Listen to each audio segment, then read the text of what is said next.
दोस्तों, इतिहास गवाह है कि जब भी एक लड़की की, एक नारी की, एक औरत की, एक महिला की ईगो को चोट पहुंचाई जाती है, उसके आत्मसम्मान को, उसके स्वाभिमान को ठेस पहुंचाई जाती है, तो कुछ महिलाएं तो ऐसी होती है जो इसे अपनी बदकिस्मती मानकर बर्दाश्त कर लेती है, सह जाती है। लेकिन वहीं कुछ लड़कियां ऐसी होती है जो ये अपमान का घूंट पीने के बजाय अपने अंदर, अपने गिरेबान में झांक कर देखती है, अपनी शक्तियों को पहचानती है, अपने सपनों को महसूस करती है और ये ठानती है कि कैसे इन मर्दों की दुनिया में मर्दों को उनकी असली जगह बताई जाए।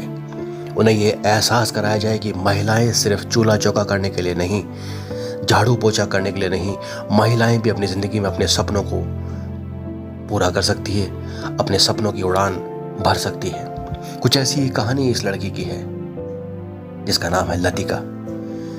18 साल की ये लड़की जैसे ही 12वीं पास करती है, मध्यम वर्गीय परिवार में है। अच्छा खासा परिवार है, लेकिन पिता की इच्छा है कि बस जल्दी से शादी हो जाए। पिता के ही एक बचपन के दोस्त हैं जो अच्छे खासे पैसे वाले हैं, समाज में रुतबा है, अपर मिडिल क्लास में, वैसे भी बड़ी शान और शौकत के साथ जिंदगी जीते हैं लोग। लेकिन कोशिश करते हैं कि शादी जिस घर में हो, जिस घर से लड़की आए, वो उनसे कम पैसे वाला हो ताकि उस पर एक रौब जमा सके। कुछ ऐसा ही परिवार इस लड़की के रिश्ते के लिए आता है। पिता के दोस्त हैं तो जाहिर सी बात है लड़का बड़े रौब से इस लड़की को देखने आता है। लड़की की इच्छा है आगे पढ़ाई करे।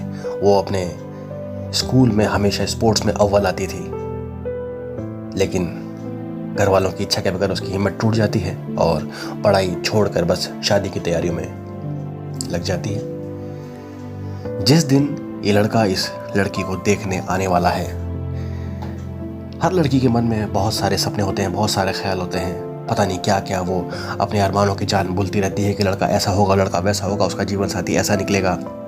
बहरहाल ये लड़का बड़े शान शौकत से, रौब से घर पे आता है, चाय नाश्ता होता है, घर वालों से मुलाकात होती है। सब घर वाले लड़के को देखते ही हाँ कर देते हैं कि हाँ, लड़का हमें पसंद है। लड़का और लड़की को अकेले में बात करने के लिए कुछ देर छोड़ा जाता है। लड़की भी धीरे धीरे लड़के की बातों से इम्प्रेस होती है कि चलो अच्छा है, आगे की ज़िंदगी बड़ी सुकून से कटेगी। लेकिन कहीं कहीं उसे एहसास होता है कि ये लड़का, इसको अपने पैसे का घमंड है, इसको अपने रुतबे का, अपने परिवार का, अपने बैकग्राउंड का, अपने बाप के पैसे का घमंड है। वो कई बार बातों में इस तरह का एहसास कराता है, लेकिन लड़की इन बातों को नज़रअंदाज करती रहती है कि दोनों घर वालों की इच्छा से ये रिश्ता हो रहा है। बहरहाल दोनों की मुलाकात ख़त्म होती है और दोनों, लड़का और लड़की, बाहर परिवार में आके हॉल में बैठ जाते हैं। लड़के को लगता है कि अब तो ये रिश्ता पक्का ही समझो। लड़की बहुत खूबसूरत है और मिडिल क्लास परिवार में है, तो ज़्यादा आवाज़ उठाने वाले लोग भी नहीं हैं, दब कर रहेंगे हमसे। जैसे जैसे एहसास होता है लड़के को कि सब घर वालों ने रजामंदी दे दी है, सब घर वालों को पसंद आ गया हूँ, लड़की ने भी मुझे ओके कर दिया है, अब ये रिश्ता पक्का ही समझो, लड़के में धीरे धीरे और घमंड बढ़ता जाता है। बस बातों ही बातों में जब चलने की बारी हुई तो लड़की के घर वालों ने पूछ लिया, बेटा कि आगे जैसी आपकी इच्छा हो। लड़की की पढ़ाई की भी इच्छा है, ये कभी कभी बोलती है कि मम्मी मैं आगे पढ़ना चाहती हूँ, अगर ये प्राइवेट पढ़ना चाहे, कोरेस्पोंडेंस से कोर्स करना चाहे तो बेटा देख लेना। इतनी बात सुनते ही लड़के का दिमाग एकदम गर्म हो जाता है। वो अनजाने में बोला है जानबूझकर, ये उसे खुद समझ नहीं आया, लेकिन घमंड में उसने बोल दिया अरे मम्मी जी, लड़कियों को पढ़ लिख कर क्या करना है, वैसे भी ये 12वीं तक पढ़ चुकी है, इतना काफ़ी है हमारे लिए। अच्छी खासी ज़मींदारी है, अच्छा खासा खेत खलियान है, बिजनेस है, इसकी इच्छा हो तो बिजनेस में मेरा हाथ बटाए और इसकी इच्छा हो तो मेरी ज़मींदारी संभाले। वैसे भी लड़कियों को गाय भैंसों का गोबर उठाने के अलावा काम आता ही क्या है, घर का चूल्हा चौका बर्तन करे या गाय भैंसों का गोबर उठाए, इसके अलावा लड़कियों का कोई काम नहीं है। इतनी बात सुनते ही ये सारे घर वाले एकदम सकपका जाते हैं कि ये क्या, लड़का सूट बूट में है, पढ़ा लिखा है, समझदार है, लेकिन लड़कियों के प्रति इस तरह की सोच इसकी है, कमाल है। हालांकि सब हक्के बक्के रह जाते हैं, कुछ कोई बोल नहीं पाता। बहरहाल लड़का ये बोल के बड़े घमंड से निकल जाता है।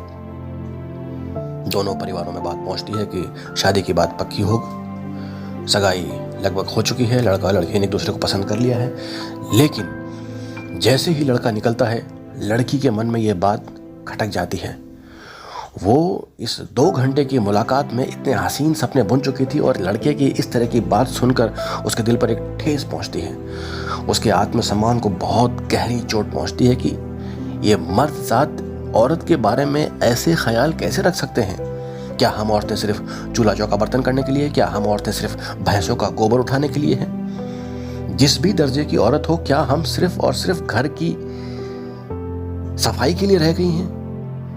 ये और बात है कि मेरी शादी होती, मैं घर का काम संभालती, किसी के घर में गाय भैंसे हैं, किसी के घर में झाड़ू पोछा बर्तन है, किसी के घर में और घर का काम है। हर महिला अपनी खुशी से करती है, लेकिन मर्द उसे ये एहसास कराए, और वो भी शादी के पहले, कि औरत का काम सिर्फ और सिर्फ चूल्हा चौका झाड़ू पोछा और भैंसों का गोबर उठाना है। ये बात इस लड़की को बड़े दिल के गहराई तक चोट पहुंचा जाती है। वो सारी रात रोती रहती है।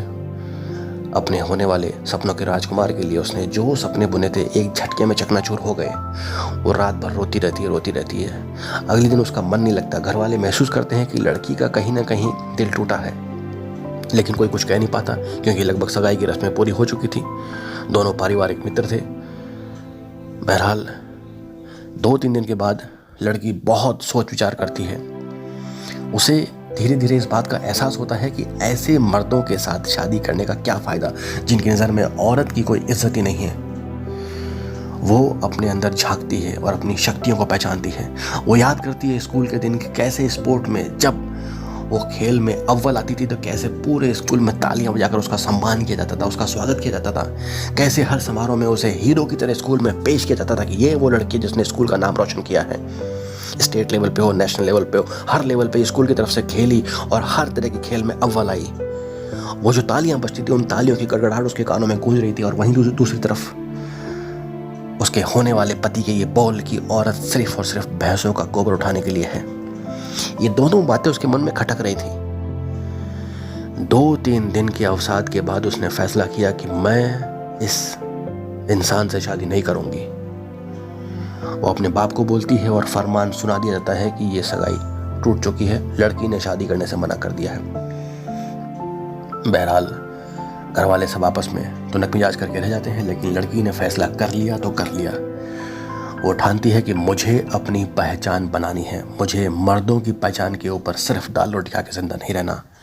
वो वापस से स्पोर्ट्स की तैयारी करती है, वापस से परीक्षाओं की तैयारी करती है, वापस से पढ़ाई की शुरुआत करती है, और जिस एक काम में वो सबसे ज़्यादा हुनरमंद थी उसकी तैयारी में लग जाती है। बहरहाल इतनी मेहनत करती है कि स्पोर्ट्स कोटे से उसकी नौकरी रेलवे में लग जाती है। रेलवे में बाबू की नौकरी देखते ही उसका सीना गर्व से फूलता है कि आज मैंने अपनी मेहनत से अपने लिए खुद एक मुकाम बनाया है। अब मैं एक स्टेशन मास्टर हूँ। स्पोर्ट्स कोटे से ही सही, लेकिन ये नौकरी उसने हासिल की अपने दम पर। धीरे धीरे नौकरी करते करते वो और पढ़ाई करती है। बस शादी ब्याह से उसका मोह पूरी तरह से हट गया। उसे सिर्फ अपने पहचान बनाने की धुन थी। वो मेहनत करती गई, पढ़ती गई, मेहनत करती गई, और दोबारा से उसका सिलेक्शन होता है इंडियन फॉरेन सर्विसेज में, IFS में। पढ़ते पढ़ते वो उस मुकाम तक पहुंची कि IFS ऑफिसर बन के नियुक्त हुई। आपको हैरानी होगी कि उसका होने वाला पति आज बहुत बड़ा एक्सपोर्ट इंपोर्ट का मालिक है, लेकिन उसका एक केस आगे अटकता है और फाइल जाती है इसी महिला के ऑफिस में। ये प्रोजेक्ट रोक दिया जाता है। वो आदमी ऑफिसर से मिलने के लिए अपॉइंटमेंट लेकर जाता है और सामने देखता है कि वही लड़की IFS ऑफिसर बन के बैठी है जिसको उसने ठुकराया था, सिर्फ ये बोलकर कि महिलाएं सिर्फ गोबर डालने के लिए, झाड़ू चौका बर्तन करने के लिए बनी हैं। यहाँ इन दोनों की वापस से मुलाकात होती है, आंखों में आंखें डालकर बात होती है, और वो लड़की बड़े गर्व से बोलती है, तुम मेरे लिए सिर्फ एक केस हो इस फाइल के क्लाइंट के रूप में। ये प्रोजेक्ट तुम्हारा है, वो सब बात की बातें हैं। पहले इस ऑफिस में बैठने से पहले सिर्फ एक बात अपने दिमाग में बिठा लो कि ज़िंदगी में औरतें सिर्फ और सिर्फ चूल्हा चौका झाड़ू चौका बर्तन करने के लिए नहीं हैं। भैंसों का गोबर उठाने के लिए नहीं है। ये सब वो अपनी मर्जी से करती है, परिवार की सेवा करने के लिए। ये उसकी मजबूरी नहीं है। उसकी मर्जी को मजबूरी बनाने की कोशिश मत करना। ये ताना दिए बगैर ये रहती नहीं है। बहरहाल उस मुलाकात के बाद इसने फील किया कि औरतों की अपनी एक पहचान होना बहुत ज़रूरी है।